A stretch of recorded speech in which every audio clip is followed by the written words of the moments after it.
इस वीडियो में हम सीखेंगे कि किस तरह एक सैलरी टैक्स पेयर अपनी इनकम टैक्स की रिटर्न को फाइल कर सकता है। नाजरीन, ये समझना बड़ा ज़रूरी है कि सैलरी टैक्स पेयर और सैलरीड इंडिविजुअल और नॉन सैलरीड इंडिविजुअल में क्या फ़र्क है। कोई भी ऐसा इंडिविजुअल जिसकी टोटल इनकम का 75% सैलरी से आता होगा उसको हम सैलरी टैक्स पेयर कहेंगे। और इसको डिफ्रेंशिएट करना सैलरी टैक्स पेयर को और नॉन सैलरी टैक्स पेयर को डिफ्रेंशिएट करना इसलिए भी ज़रूरी है कि दोनों के स्लैब रेट्स डिफरेंट हैं। जैसे कि अगर आप सैलरी इंडिविजुअल हैं तो आपकी लो टैक्स लिमिट जो है वो 6 लाख है, यानी कि अगर आपकी एनुअल सैलरी जो आप ले रहे हैं वो 6 लाख या इससे कम है तो उस पर टैक्स चार्ज नहीं होगा। इसी तरह अगर आप नॉन सैलरी इंडिविजुअल हैं, आप कोई भी बिजनेस करते हैं या कोई भी और एक्टिविटी करते हैं तो उस सूरत में आपकी जो BTL लिमिट है वो 4 लाख है, यानी कि अगर आपकी 4 लाख रुपए तक इनकम होगी तो उस पर कोई टैक्स भी चार्ज नहीं किया जाएगा। सो अपने टॉपिक की तरफ आते हैं। हमने आज सीखना है कि किस तरह से एक सैलरी इंडिविजुअल अपनी इनकम टैक्स की रिटर्न को फाइल कर सकता है।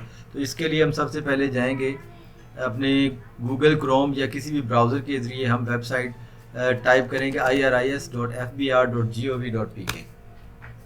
यहाँ पर आने के बाद आपको ऐड करना पड़ेगा अपना रजिस्ट्रेशन नंबर और पासवर्ड जो कि हमें हमारे पास इंजन क्रिएट करते वक्त मिला। तो हमने यहाँ पर अपना रजिस्ट्रेशन नंबर ऐड कर लिया, पासवर्ड ऐड कर लिया। अब हम करेंगे लॉगिन। जैसे हम लॉगिन करेंगे तो हमारे सामने IRIS का आपका जो लॉगिन है उसका होम पेज नज़र आ रहा है। यहाँ पर आकर हम सबसे पहले तो सेकंड टैब में जाएंगे डिक्लेरेशन में जाने के बाद सेकंड कॉलम में हमारे पास है रिटर्न और स्टेटमेंट ओरिजिनल। ये क्लासिक मोड है IRIS का। अभी अपडेटेड वर्जन किया है, लेकिन हम लोग जो है यहाँ पर क्लासिक मोड में इस पे काम करेंगे। यहाँ पर हमारे पास पहले दो ऑप्शन हैं, salary return for individuals and normal return. तो मैं आपको रिकमेंड करूँगा कि आप नॉर्मल रिटर्न के थ्रू ही अपनी रिटर्न फाइल करें। अगर आप फर्स्ट वाले टैब से classic view salary return for the individual में करेंगे तो आपको सिर्फ एक हेड ऑफ इनकम जो है वो नज़र आएगा, दैट इज़ द सैलरी। जबकि इनकम टैक्स ऑर्डिनेंस के तहत हमारी जो इनकम है वो 5 हेड्स ऑफ इनकम में डिवाइड की गई है। Salary, income from business, income from property, income from capital gain और इनकम फ्रॉम अदर सोर्सेज। सो अगर आप एक सैलरीड इंडिविजुअल हैं बट आपके पास कोई रेंटल इनकम भी आ रही है या कोई और सोर्स ऑफ इनकम है, जैसे कि मैंने आपको बताया कि 75% से ज़्यादा आपकी अगर इनकम का हिस्सा सैलरी से आएगा तो आप सैलरी इंडिविजुअल होगे। तो लेट्स सपोज अगर आपकी टोटल इनकम 1 मिलियन है, जिसमें से आपके 8 लाख रुपया जो है वो सैलरी से आता है और 2 लाख रुपये आपके रेंटल इनकम आती है, तो इस सूरत में भी आप एक सैलरी इंडिविजुअल ही ट्रीट किए जाएंगे। तो इसलिए बेहतर ये है कि अगर आपके सैलरी के अलावा भी कोई और हेड ऑफ इनकम है तो आप नॉर्मल रिटर्न के थ्रू ही अपनी रिटर्न फाइल करें। तो मैं यहाँ पर आपको रिकमेंड करूँगा कि आप नॉर्मल रिटर्न से ही अपनी रिटर्न फाइलिंग स्टार्ट करें। यहाँ पे क्लिक करेंगे हम नॉर्मल रिटर्न पे।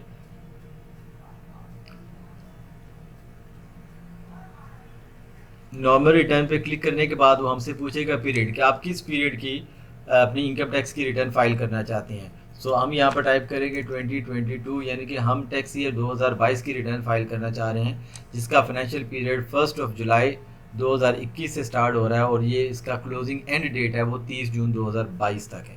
तो यहाँ पर सिलेक्ट पे क्लिक करेंगे।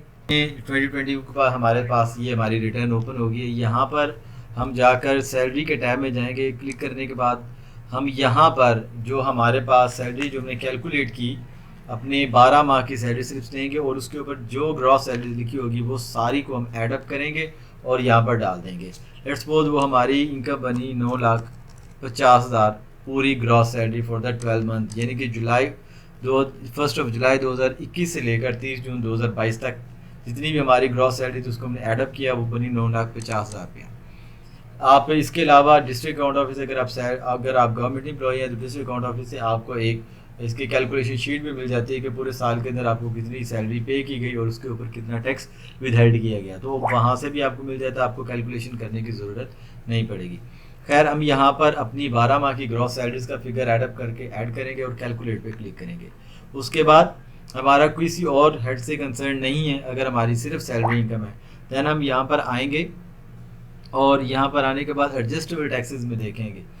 एडजस्टेबल टैक्सेस में हम क्लिक करेंगे तो हमारे सामने तमाम तर वो टैक्सेस की लिस्ट अपीयर हो जाएगी, जो कि एडजस्टेबल है। मीन्स कि जिनके अगेंस्ट अगर आपने टैक्स पे कर दिया है तो आप इस टैक्स को अपनी टैक्स लाइबिलिटी के अगेंस्ट एडजस्ट कर सकते हैं, या ये अगर आपकी टैक्स लाइबिलिटी से एक्सेस अमाउंट हो जाएगी तो ये आपको रिफ़ंड भी हो सकती है अमाउंट, आप ये उसका रिफ़ंड क्लेम कर सकते हैं। यहाँ पर आने के बाद यहाँ पर हमारे पास एक हेड है, salary of the employees under section 149। जो सैलरी है ये सेक्शन 149 में इसको टैक्स चार्ज किया जाता है। तो यहाँ पर हमारा जितना सैलरी के ऊपर टैक्स चार्ज किया गया पूरे साल में वो लिख लेंगे आप। तमाम सैलरी से जो हर महीने टैक्स आपका विदाइड हो रहा है उसको आप लिख कर एडअप कर सकते हैं, या सिंपली इसका एक फार्मूला है कि जून के मंथ की सैलरी पर आपका लिखा होगा सैलरी स्लिप के ऊपर, अगर आप गवर्नमेंट एम्प्लॉई हैं, tax paid up to June 2022, आप वो वाला फिगर लेंगे और यहाँ पर ऐड कर देंगे। अगर लेट्स सपोज हमारा वो फिगर है 17,500, हमने ये फिगर यहाँ पर ऐड किया, उसके बाद हमने क्लिक किया कैलकुलेट पर। कैलकुलेट करने के बाद हम यहाँ पर देखेंगे कि अगर इस लिस्ट में कहीं पर भी कोई ऐसा हेड ऑफ इनकम हमारा आता है जहाँ पर हमारी मोबाइल फ़ोन की बिलिंग के ऊपर भी टैक्स विदहेल्ड होता है, तो section 236 of income tax ordinance जो है वो इसको डील करते हैं। तो हम यहाँ पर जाएंगे और यहाँ पर हमें एक मिला है हेड जिसके अंदर लिखा हुआ है cell phone bill under section 236(1)(a। यहाँ पर प्लस के साइन पे क्लिक करेंगे, यहाँ पर जाकर हम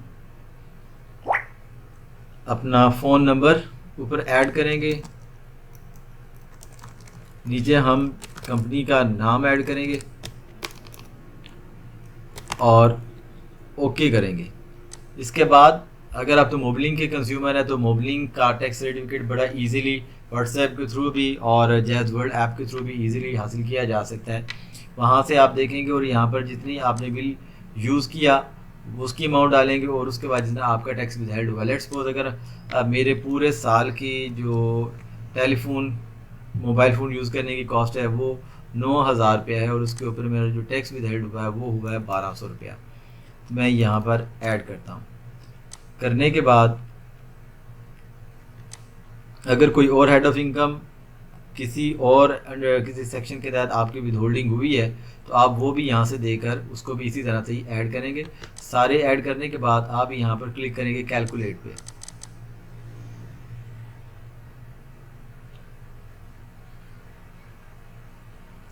कैलकुलेट पे क्लिक करने के बाद अब आप दोबारा से यहाँ पर देखें कि यहाँ पर एक हेड है हमारे पास है टैक्स रिडक्शन।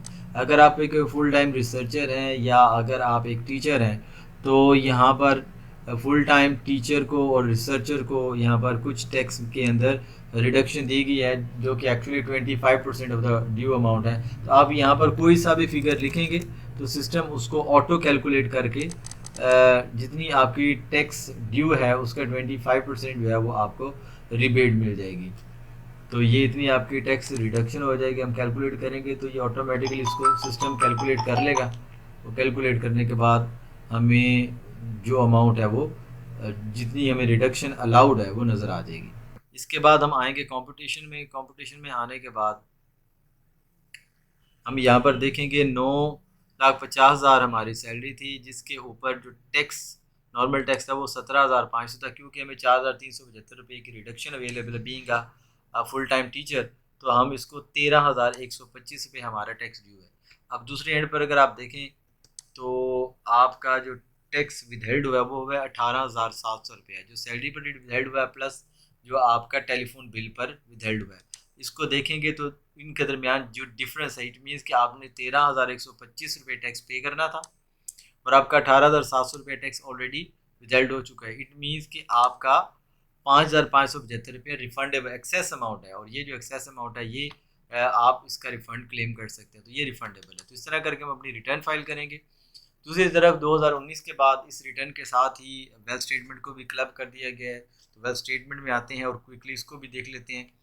तो पहले हमारे पास है पर्सनल एक्सपेंसेस और इन पर्सनल एक्सपेंसेस के अंदर different heads of personal expenses दिए गए हैं। आपने यहाँ पर इन हेड्स को देखते हुए जहाँ जहाँ पर आपके ये पर्सनल एक्सपेंसेस हुए हैं उसके अकॉर्डिंगली आप एक्सपेंसेस ऐड करेंगे। यहाँ पर डिफरेंट पर्सनल एक्सपेंसेस के हेड दिए गए हैं। आपने देखना है कि जिन जिन हेड्स के अंदर आपके एक्सपेंसेस होंगे आपने वो वाले जिन जिन हेड्स के अंदर आपके एक्सपेंसेस होंगे आपने वो उन हेड्स के अगेंस्ट वो एक्सपेंसेस की अमाउंट जो है वो यहाँ पर ऐड कर देनी है। लाइक यहाँ पर मैं इनको ब्रीफली डिस्कस कर लेता हूँ। हमारे पास रेंट है। रेंट होता है आपका जो, अगर अपनी किराए के मकान पर रहते हैं तो आपका जितना पूरे साल का एक्सपेंस है आप वो ऐड करेंगे। तो मैं एक अज्यूम्ड फिगर यहाँ पर ऐड कर देता हूँ। Then rent rates and taxes है, जो लोकल टैक्सेस अगर आपने पे किए हैं तो आप लिखेंगे, अदरवाइज इसको छोड़ देंगे। और देन व्हीकल रनिंग मेंटेनेंस, अगर आप रनिंग एंड मेंटेनेंस, अगर आपके पास कोई कार है तो आप उसको चलाने के फ्यूल एक्सपेंसेस और उसके जो सर्विस चार्जेस हमारे होते हैं उनके फिगर्स हम यहाँ पर ऐड कर देंगे। तो मैं यहाँ पर फिगर एक ऐड कर रहा हूँ। देन ट्रैवलिंग है, ट्रैवलिंग कॉस्ट अगर आप लोगों की है तो आप ऐड करेंगे। देन हमारे पास आ रही है इलेक्ट्रिसिटी। तो आपके पूरे साल के जो जो वो तमाम बिजली के बिल जो आप अदा करते हैं उनके पूरे साल के अमाउंट को आप एडअप कर लेंगे और ऐड कर देंगे। जनरली जुलाई के बिल के ऊपर आपके पिछले पूरे साल के जो 12 माह के बिल्स होते हैं उनकी डिटेल होती है, तो आप वहाँ से भी इनको ऐडअप कर सकते हैं। तो मैं यहाँ पर फिगर ऐड कर रहा हूँ। इसी तरह हमारे पास वाटर चार्जेस हैं। अगर आपने वाटर बिलिंग आपको आती है वासा वगैरह की, तो आपने उसके चार्जेस भी ऐड करने हैं, तो मैं यहाँ पर ऐड कर रहा हूँ। देन हमारे पास है गैस। गैस के चार्जेस हैं, आपकी सुई गैस के जितने अखराजात हैं पूरे साल के, आप वो यहाँ पर ऐड करेंगे। देन हमारे पास आ रहा है टेलीफोन। वो जो टेलीफोन बिल आप यूज़ करें, यानी कि मोबाइल फ़ोन। तो पहले मैंने आपको बताया कि अगर आप जैज़ के यूज़र हैं तो जैज़ का आप जब टैक्स सर्टिफिकेट डाउनलोड करेंगे तो उसके अंदर लिखा होता है कि आपने पूरे साल में इतने बिजली यूज़ की, इतना आप लोगों ने पूरे साल के अंदर आपने इतना टेलीफोन यूज़ किया और बैलेंस यूज़ किया और उसके अगेंस्ट आपका इतना टैक्स विदहेल्ड हुआ। तो आप वही फिगर यहाँ पर लाकर ऐड करेंगे। मैं यहाँ पर 10,000 ऐड कर रहा हूँ। देन अगर आपने एसेट्स की इंश्योरेंस करवाई हुई है तो वो ऐड करेंगे, वरना नहीं। देन आपके मेडिकल एक्सपेंसेस, पूरे साल के जो आपके मेडिकल एक्सपेंसेस होंगे वो आप यहाँ पर ऐड कर देंगे। देन एजुकेशन एक्सपेंसेस, अगर बच्चे पढ़ते हैं तो उनके एजुकेशन एक्सपेंसेस हम यहाँ पर ऐड करेंगे। क्लब की मेंबरशिप है तो ऐड करेंगे उसकी अमाउंट एक साल की। देन फंक्शन गैदरिंग, अगर आपने कोई बर्थडे पार्टीज़ हैं, आपने शादियाँ वगैरह की हैं तो उन पर जो आपके अखराजात हुए हैं तो आप उनको यहाँ पर ऐड कर देंगे। मैं अज्यूम्ड फिगर यहाँ पर ऐड कर रहा हूँ। देन हमारे पास आता है जी डोनेशन, ज़कात, डोनेशन एक्सेट्रा। तो ज़कात डोनेशन अगर आपने जो दी है तो आप उसको भी यहाँ पर एक्सपेंस में लिखेंगे। देन हमारे पास आता है other personal house hold expense, वो तमाम एक्सपेंसेस जो ऊपर कवर नहीं हुए तो वो आप यहाँ पर लिखेंगे। जनरली यहाँ पर हम अपने ग्रॉसरी के अखराजात, जो किचन के अखराजात होते हैं घरों घरों के, आप वो पूरे साल के यहाँ पर ऐड करेंगे। तो मैं यहाँ पर फिगर ऐड कर रहा हूँ। देन लास्ट हमारे पास है contribution in expense by the family members. तो अगर यहाँ पर फैमिली मेम्बर्स के एक्सपेंसेस हैं तो आप वहाँ पर ये फिगर भी ऐड करेंगे। अगर नहीं है तो आप इसको ब्लैंक छोड़ देंगे। इसको फिर हम करेंगे कैलकुलेट। तो हमारे पास ऑटोमेटिकली तमाम पर्सनल एक्सपेंसेस यहाँ पर अपीयर हो जाएंगे। उसके बाद हम आएंगे पर्सनल एसेट्स में। पर्सनल एसेट्स में आने के बाद यहाँ पर हम ऐड करेंगे एग्रीकल्चर। सबसे ऊपर हमारे पास एग्रीकल्चर प्रॉपर्टी, प्लस के बटन पे क्लिक करेंगे तो ये हमसे इन्फॉर्मेशन मांगेगा, हम ये इन्फॉर्मेशन ऐड कर देंगे। यहाँ पर मैं आपको एक बात बताना चाहूँ कि ये जो प्रॉपर्टीज़ हैं, ये एग्रीकल्चर प्रॉपर्टी है, नीचे कमर्शियल रेजिडेंशियल प्रॉपर्टी, ये आपने कॉस्ट वैल्यू पे डिक्लेयर करनी, जितने पर आपने उसको ख़रीदा, मार्केट वैल्यू पे डिक्लेयर नहीं करनी। कॉस्ट वैल्यू ये है कि जो आपकी, अगर आपने जो रजिस्ट्री हुई है तो उसके ऊपर जो वैल्यू लिखी होती है, जो डीसी रेट होते हैं या एफपीआर रेट्स होते हैं, तो यही हमारी कॉस्ट वैल्यू कंसिडर होगी। तो हम यहाँ पर उसकी उसकी कॉस्ट वैल्यू पे डिक्लेयर करेंगे। बट अगर आपके पास वो जो प्रॉपर्टी है वो इनहेरिटेड है तो इनहेरिटेड के अगेंस्ट हम कोई कॉस्ट पे नहीं करते, तो उस सूरत में हम उसको कैटेगोरिकली लिखेंगे ये इनहेरिटेड प्रॉपर्टी है और उसकी जो कॉस्ट वैल्यू है वो हम यहाँ पर 0 लिखेंगे। सिमिलरली आप यहाँ पर कमर्शियल, इंडस्ट्रियल, रेजिडेंशियल प्रॉपर्टी है तो वो भी आप इसी तरह ऐड करेंगे। देन नीचे हमारे पास आ रहा है पर्सनल कैपिटल, बिजनेस कैपिटल। अब ये जो बिजनेस कैपिटल, क्योंकि सैलरीड पर्सन तो बिजनेस नहीं करते तो यहाँ पर बिजनेस कैपिटल की एंट्री यहाँ पर नहीं होगी, ये बिजनेस इंडिविजुअल्स के लिए। देन इक्विपमेंट है, एनिमल्स हैं और ये भी सैलरीड पर्सन के कम ही होते हैं। देन हमारे पास इन्वेस्टमेंट है, यहाँ पर आके आप अपने बैंक अकाउंट्स वगैरह को डिक्लेयर करेंगे। ये मैं आपको करके दिखाता हूँ। प्लस के बटन पे हम क्लिक करेंगे, ऊपर जाके हम अपना अपना बैंक अकाउंट नंबर लिखेंगे, नीचे हम लिखेंगे अकाउंट, लिखेंगे सेविंग्स है या करंट अकाउंट है और फिर बैंक का नाम, और जो उसका क्लोजिंग बैलेंस होगा 30 जून को वो आप यहाँ पर ऐड कर देंगे। ठीक है जी। देन हमारे पास है डेट्स एंड सिक्योरिटी, कोई ऐसे लोन जो आपने लोगों को दिया हो, यहाँ पर मैंने एक फिगर ऐड किया कि यहाँ पर हम जब करेंगे तो प्लस के बटन के थ्रू करेंगे। हम डेटर को, जिसको आपने कर्जा दिया हुआ है, जिसे हमने पैसे लेने हैं, तो उसका यहाँ पर आप लिखेंगे शनाख्ती कार्ड नंबर, उसका नाम और फिर नेचर, ये CNIC number, then his name, और उसके बाद आप किस तरह का आपने लोन दिया है वो लिख देंगे अपनी अंडरस्टैंडिंग के लिए और उसकी फिगर यहाँ पर ऐड कर देंगे।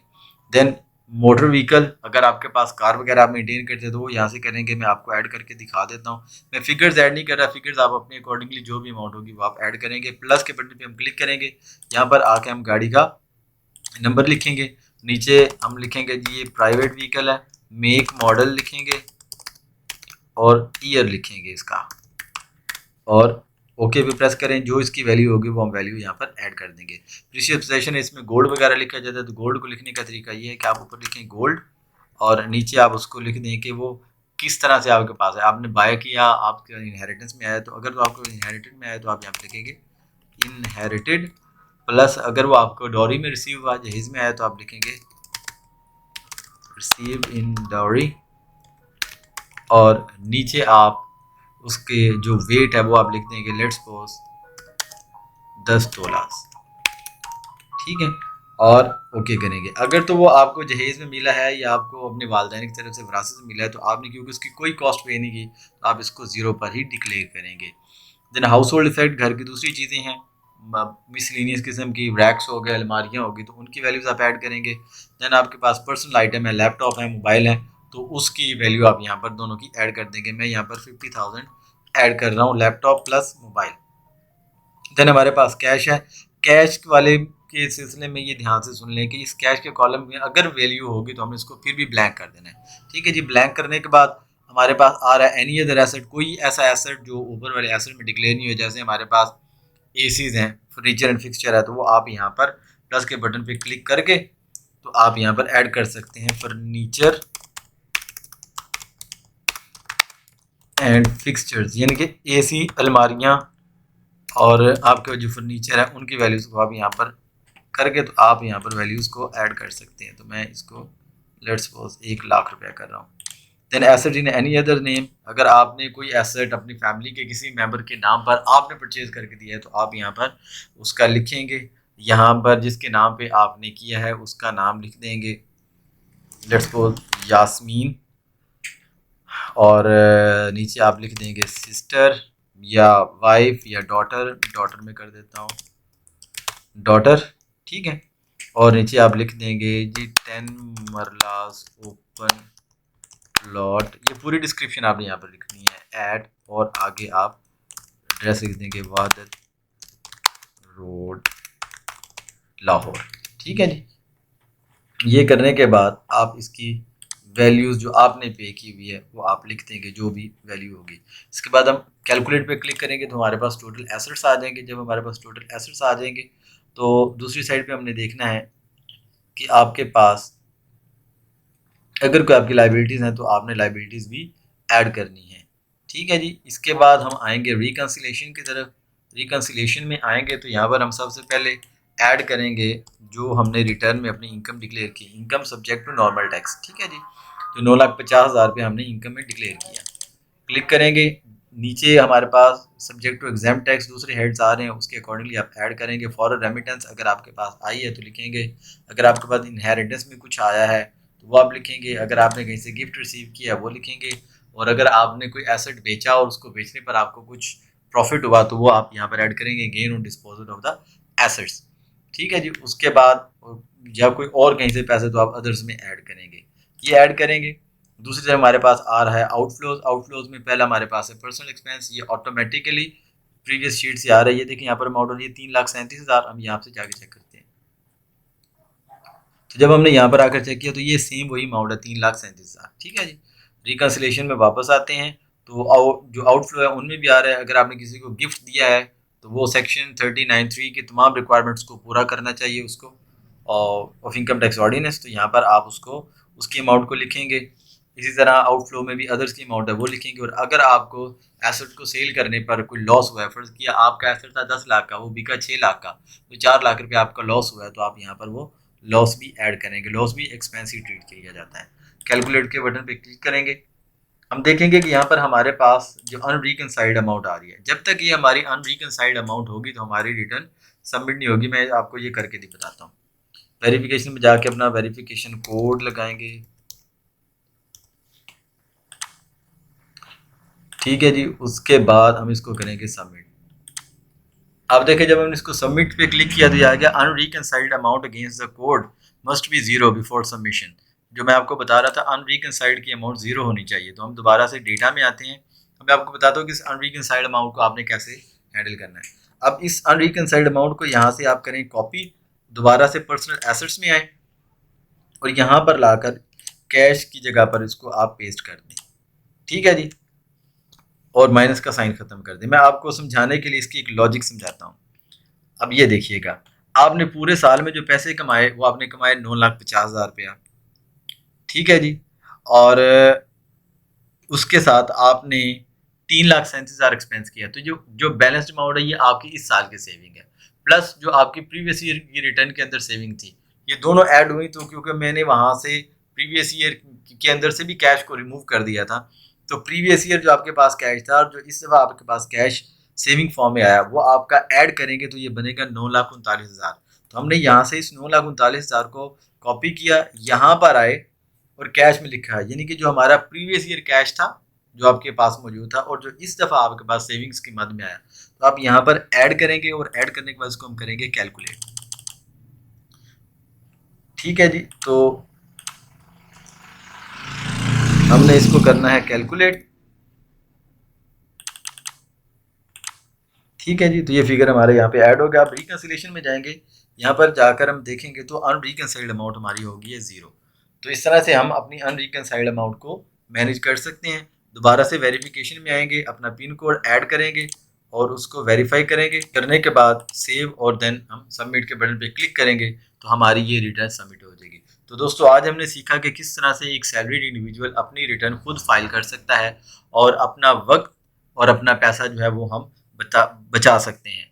तो इस तरह से हम अपने आप घर बैठे हुए बिल्कुल बेसिक सी चंद डॉक्यूमेंट्स हैं। आपके पास बैंक स्टेटमेंट होनी चाहिए, आपके पास सैलरी स्लिप्स होनी चाहिए और आपके पास पर्सनल एक्सपेंसेस की डिटेल होनी चाहिए। आप अपनी return of income and wealth statement खुद फाइल कर सकते हैं, आपको किसी के डिपेंडेंट होने की ज़रूरत नहीं। हमारे इस चैनल का पर्पज़ भी ये है कि ये आप ज़्यादा से ज़्यादा टैक्स कम्प्लाइंस हमारा एक कल्चर डेवलप हो जाए, टैक्स कम्प्लाइंट कल्चर डेवलप हो जाए। दूसरे नंबर पर यह कि हम लोग उनकी डिपेंडेंसी ख़त्म हो। हम आपको सिखाना चाह रहे हैं कि किस तरह से आप अपने टैक्स मैटर्स को खुद ही हैंडल कर सकते हैं। इससे आपका पैसा बचेगा, आपका टाइम बचेगा और आपकी जो पर्सनल इन्फॉर्मेशन है वो आपको किसी के साथ शेयर नहीं करनी पड़ेगी। अगर आपको हमारी ये वीडियो अच्छी लगी हो तो हमारे इस चैनल को सब्सक्राइब कर दें, वीडियो को लाइक करें और अपने दोस्तों के साथ शेयर करें ताकि ज़्यादा से ज़्यादा लोग इससे मुस्तफ़ीद होकर अपनी इनकम टैक्स की रिटर्न खुद फाइल कर सकें और अपनी जो हमारे कानूनी ज़िम्मेदारी है वो हम अपनी टैक्स रिटर्न फाइल करके पूरी कर सकें। आज के लिए इतना ही, इंशाल्लाह मुलाकात होगी आपसे अगली किसी वीडियो में। टिल देन अल्लाह हाफिज़।